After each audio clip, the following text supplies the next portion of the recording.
안녕하세요. 강소기업 내비게이터 이기호 팀장입니다. 오랜만에 인사드립니다. 자, 오늘부터 3주간에 걸쳐서 차명 주식에 대해서 이야기를 좀 나눠보려고 합니다. 그래서 첫 주차는 차명 주식이 그러니까 차명 주식이 뭐고, 차명 주식이 어떻게 이제 생겨나게 됐는지 발생 원인에 대해서 좀 살펴보고요.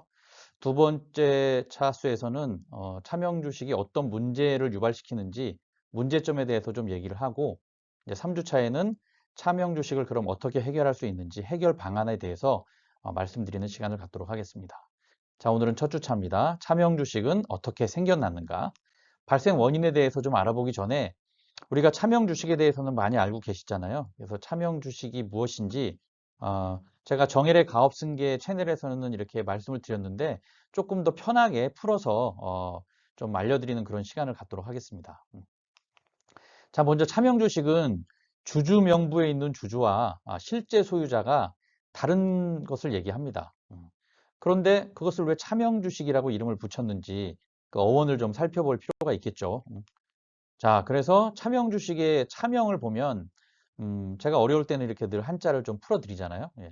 여기 차명을 보면 이렇게 되어 있습니다. 빌릴 차자에 이름 명자를 쓰죠. 그래서 이름을 빌렸다는 얘기죠. 예. 그래서 차명 주식 하면 다른 사람의 이름으로 구입한 주식이라고 이해하시면 되겠습니다. 그러니까 내 이름을 다른 사람에게 빌려줘서 그 사람 주식이냐 이렇게 등록되어 있는 주식인 거죠. 예. 차명 주식에 또 다른 말이 있죠. 예. 명의신탁 주식이란 말이 이제 같은 뜻이거든요. 명의신탁 주식이란 말도 이제 좀 살펴보면 이렇습니다.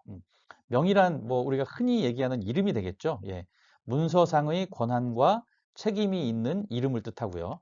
신탁은 관리와 처분을 믿고 맡겼다라는 뜻입니다. 그래서 명의신탁 주식의 정의를 이렇게 내릴 수가 있겠죠. 예. 믿고 권한과 책임을 맡긴 주식입니다. 예. 여기 제가 차명 주식과 명의신탁 주식 두 가지의 말의 뜻을 제가 말씀을 드렸는데 쉽게 말해서 내 이름으로 다른 사람이 실제 주주인 것처럼 등록된 주식이 이제 차명 주식입니다. 자, 그러면 우리가 궁금한 게 굳이 왜 지금은 차명 주식이 되게 좋지 않다고 얘기를 하잖아요. 예. 뭐 이렇게 좋지 않은 주식, 차명 주식을 왜 만들었을까라고 한번 생각을 해볼 수가 있을 겁니다. 자, 다 원인이 있겠죠. 크게 원인은 이제 세 가지로 제가 분류를 했는데 이렇습니다. 하나는 이제 어떠한 규정 때문에 그런데 이제 상법상 규정 때문에 차명 주식이 불가피하게 만들어졌다는 얘기고요. 예. 두 번째는 어떤 의무를 회피하려고 조세 회피도 있죠. 예. 뭔가를 회피하려고 차명 주주를 불가피하게 만들었을 수 있습니다. 예. 그것이 또 하나 있고 세 번째가 이제 현실적이고 실질적인 문제들이 나오는데 요 세 가지 차원에서 제가 하나씩 좀 설명을 드리도록 하겠습니다. 자, 먼저 차명 주식의 발생 원인. 제가 상법상 규정 때문이라고 말씀을 드렸죠. 이게 주식회사 설립 시에 발기인 요건이라는 것이 옛날에는 있었거든요. 물론 지금은 없습니다. 그런데 옛날에는 이런 발기인 요건, 그러니까 발기인 수에 대한 요건이죠. 요건이 있기 때문에 불가피하게 차명 주주를 만들 수밖에 없었습니다. 자세하게 한번 살펴볼게요. 자, 먼저 1996년 9월 30일까지는 법인이 설립되기 위해서는 발기인, 이제 발기인이라고 하면 좀 어려울 수가 있어서 발기인에 대해서도 좀 말씀을 드리면 발기인은 회사가 설립될 때 최초의 주주들이라고 이해하시면 될 것 같습니다.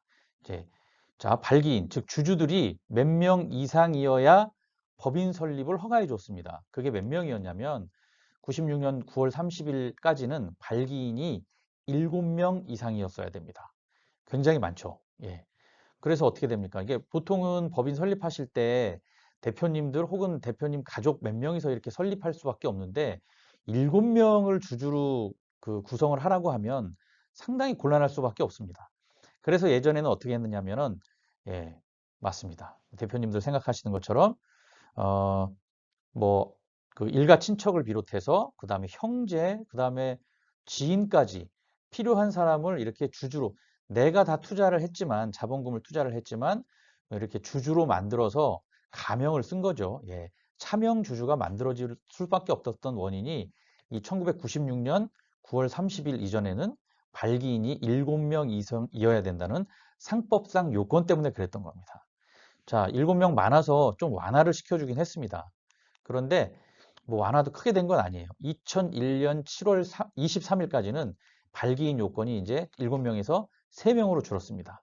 자, 그렇지만 지금 법인 설립하시는 대표님들 보시면 이제 1인 주주도 많이 나오잖아요. 1인 내지 2인 뭐 이렇게 대부분인데 이렇게 3인 이상 하는 것까지도 이제 발기인 요건이라는 그 일정 수준의 조건 때문에 불가피하게 다른 사람에게 내 이름으로 주주로 다른 사람을 내 이름으로 이렇게 주주로 등록해주는 이런 차명 주주가 발생할 수밖에 없던 원인이 있었던 거죠. 자, 이 이후에는 아시는 것처럼 발기인은 즉 주주는 1명 이상이어도 되게 상법이 바뀌었습니다. 그런데 제일 중요한 게 이 원인인 것 같아요. 제가 업력이 좀 된 법인들을 만나보면 대부분 이 상법상 요건 때문에 발기인 요건 때문에 숫자를 맞추기 위해서 불가피하게 차명을 만들 수밖에 없었던 원인들이 다분히 있었죠. 예. 자, 그러면 과연 이건 때문만이냐? 아닙니다. 또 조건이 또 그런 원인이 있었죠. 뭐냐면 과점주주의 의무를 회피하기 위해서 많은 대표님들이 이렇게 차명 주주를 두게 되었습니다. 자, 과점주주 제가 말씀 많이 드렸었죠. 예, 다시 한번 얘기하면 과점주주란 이제 지방세 기본법 46조 및 여러 법령에서 과점주주가 무엇인지 정의를 해주고 있죠. 예, 과점주주는 잘 알고 계시다시피 지분율이 50%를 초과해서 보유한 주주를 지분율을 50% 초과해서 보유한 주주를 과점주주라고 합니다. 우리가 흔히 뭐 50% 플러스 한 주라도 더 가지고 있으면 과점주주라고 얘기를 하죠. 자, 여기서는 과점주주의 포인트를 맞추기보다 과점주주의 의무에 대해서 말씀드릴 거기 때문에 바로 넘어갈게요. 자, 그럼 우리가 회피하려고 하는 과점주주의 의무는 뭐가 있느냐 살펴보면요. 첫 번째, 법인세 2차 납세 의무가 있습니다. 국세기본법 39조에서 얘기하고 있고요. 이게 무슨 얘기냐면 이제 법인이 뭐 세금을 내야 되잖아요. 국세 등의 세금을 내야 되는데 법인이 세금을 내지 못할 때 과점주주가 그것을 대신하여 낸다는 법이 바로 법인세 2차 납세 의무입니다. 예, 그래서 만약에 예를 들어서 법인이 법인세를 막 1,000만 원 정도를 내지 못하고 체납하고 있다라고 했을 때 내가 70%의 과점주주다라고 하면 1,000만 원의 70%는 얼마죠? 네, 700만 원이 되겠죠? 700만 원을 내가 대신 내야 하는 것이 법인세 2차 납세 의무입니다. 그런데 뭐 큰일이 아닌 다음에야 일반적인 법인들은 법인세를 뭐 납부하지 못하거나 그런 일들은 흔하지는 않습니다. 예, 금액이 그렇게 크지도 않을 거고요. 예. 자, 이제 두 번째입니다. 두 번째는 간주취득세 납세 의무라는 것이 있습니다. 지방세법 7조에서 얘기하고 있고요. 이것은 간주취득세라는 것은 뭐냐면 법인이 이제 취득세를 내야 하는 부동산 등에 대한 자산을 취득할 때 취득세를 내게 되죠. 예, 취득세를 내게 되는데 이 과점주주가 될 경우에는 법인이 취득세를 냈지만 이 과점주주가 법인을 실제 지배하고 있다고 보고 과점주주에게도 취득세를 부과하는 거예요. 몇 프로를 부과하냐면 약 2% 정도를 부과합니다. 예. 그러면 가령 예를 들어서 10억의 부동산을 취득했다고 가정해 보겠습니다. 그러면 간주취득세는 2%라고 그랬죠? 그러면 10억의 2%는 2천만 원이 되겠네요. 그러면 조금 아까 예를 든 그 대표님은 70%의 과점주주라고 할 경우 2천만 원의 70%인 1,400만 원을 간주취득세로 내야 하는 것입니다. 물론 이것이 20억이면 더 높아지고 5억이면 더 낮아질 것입니다. 더군다나 부동산이 없거나 제가 그 과점주주에 대한 오해와 진실이라는 영상에서 말씀드렸었는데 실제로 어, 아예 100% 과점으로 시작한 과점주주는 간주취득세에 대한 의무가 없습니다. 네, 이렇게 자세히 좀 파고 들어가면 이 간주취득세에 대한 부담이 그렇게 크지 않은데도 불구하고 이 간주취득세를 납부해야 된다는 이러한 뭔가 알지 못하는 잘 알 수 없는 부담감 때문에 과점주주를 회피하려고 하는 경향이 강하셨던 거죠. 자, 그 다음에 세 번째는 2016년에 추가된 사항입니다. 없었었는데요. 이제 추가된 거죠. 4대 보험 중에 국민연금과 건강보험료를 법인이 체납할 시에 이거에 대한 납세 의무도 과점주주에게 있다라는 것이 2016년부터 추가되었습니다. 자, 제가 지금 말씀드린 1번, 2번, 3번이 이제 과점주주의 의무거든요. 이것을 지기 싫어서 대표님들이 과점주주 회피를 위해서 그러니까 이 과점주주의 의무를 회피하기 위해서 차명주주를 두는 거죠. 즉 쉽게 말해서 내가 50%를 초과해서 갖지 않고 50% 이제 그러니까 이하로 지분을 갖기 위해서 나머지는 다 다른 사람들에게 지분을 나눠주는 상황이 발생했던 거죠. 자, 이제 세 번째입니다. 세 번째는 이제 기타인데 이제 이게 뭐 현실적이고 실제적인 요건이 차라리 더 될 수도 있습니다. 첫 번째는 뭐냐면 적극적 조세 회피입니다. 적극적 조세 회피라는 게 뭐냐면 이제 사실은 차명 주식에 대해서 과세관청이 과세하는 거는 조세 회피를 목적으로 했을 때를 타겟으로 하고 있죠. 예.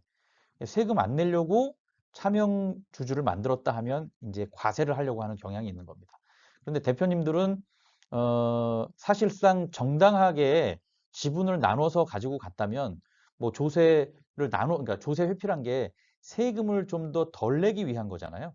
뭐 안 좋은 말로 회피이긴 하겠지만 세금을 덜 내기 위한 방법인데 대표님들 이제 영상 많이 보셔서 잘 아실 테지만 우리가 세금을 적게 내기 위해서 첫 번째가 귀속자를 많이 만들라는 얘기를 했잖아요. 예. 소득을 가져올 때도 나 혼자서 3억을 가져오는 것보다는 3명이서 소득을 1억씩 나눠서 가져오는 것이 세율이 더 적습니다. 자, 여기는 이제 주주기 때문에 배당을 이제 예를 들어야 되잖아요. 배당은 대표님들 아시다시피 1년에 한 사람에게 2천만 원까지 다른 건보료나 국민연금도 붙지 않고 15.4%만 원천 징수하는 분리과세가 적용됩니다. 자, 그래서 한 사람 앞에 2천만 원까지는 대단한 실익이 있는 거죠.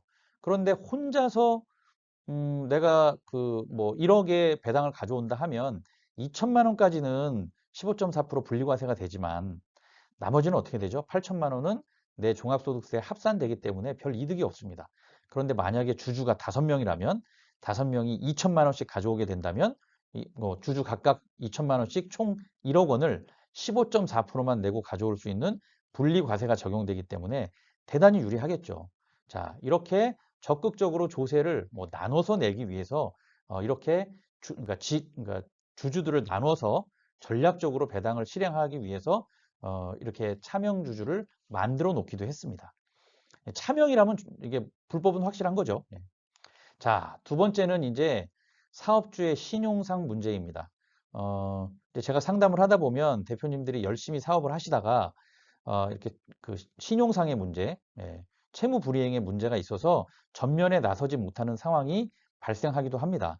자, 그럴 때는 임의의 뭐 한 사람을 대표로 앉혀놓고 뒤에서는 대표님이 실권을 쥐고 회사를 운영하지만 임의의 주주를 앉혀놓는 그런 케이스가 나오죠. 자, 그럴 때 이 법인이 대출을 일으키기 위해서는 어떻게 되죠? 그러니까 대표이사에게 50% 이상의 지분이 있어야 된다는 조건이 붙기도 하기 때문에 이때 나의 뭐 지분도 이렇게 임의로 세워놓은 1인에게 줄 수도 있는 겁니다. 그때 이제 그 차명이 발생하게 되는 거죠. 예. 내 주식을 실제 소유자는 나인데 나의 주식을 임의의 대표에게 이렇게 주는 그런 상황이 발생하기 때문에 그러니까 사업주의 신용상의 문제 때문에도 차명 주식이 발생하기도 하는 겁니다. 자, 이제 세 번째, 직원에 대한 동기부여인데요. 간혹 보면 대표님들이 직원들에게 뭐 1% 미만 혹은 1, 2% 정도의 주식을 준 이렇게 주주 명부를 제가 종종 보게 됩니다. 자, 이럴 때 이유를 물어보면 대표님들은 한결같이 직원들에게 동기를 부여해 주기 위해서 이제 자사주를 줬다는 거죠. 예. 그래서 뭐 이 주식을 갖고 회사가 성장을 하면 같이 그 이익을 나누고 뭐 이런 동기부여를 하기 위해서 직원들한테 주기도 한 겁니다. 실제로는 대표님 건데 대표님이 그냥 지분만 넘겨준 겁니다. 엄밀히 말하면 이것도 차명이죠. 자, 이렇게 생긴 그 차명 주식들이 나중에 굉장한 문제들을 유발시킨다는 것을 우리가 알고 인지하고 조금 더 생각했어야 되는데 사실은 깊이 생각하지 못하고 이런저런 이유로 이렇게 차명 주식을 두게 되는 것입니다. 자, 오늘은 차명 주주가 발생하는 이유에 대해서 한번 살펴봤습니다. 자, 이제 다음 주에는 이 이렇게 해서 발생된 차명 주식들이 어, 떤 문제들을 유발시키고 나에게 커다란 리스크를 안겨줄 수 있는지 거기에 대해서 한번 살펴보도록 하겠습니다. 자, 오늘 첫 주차 영상 시청해 주셔서 감사드립니다. 고맙습니다.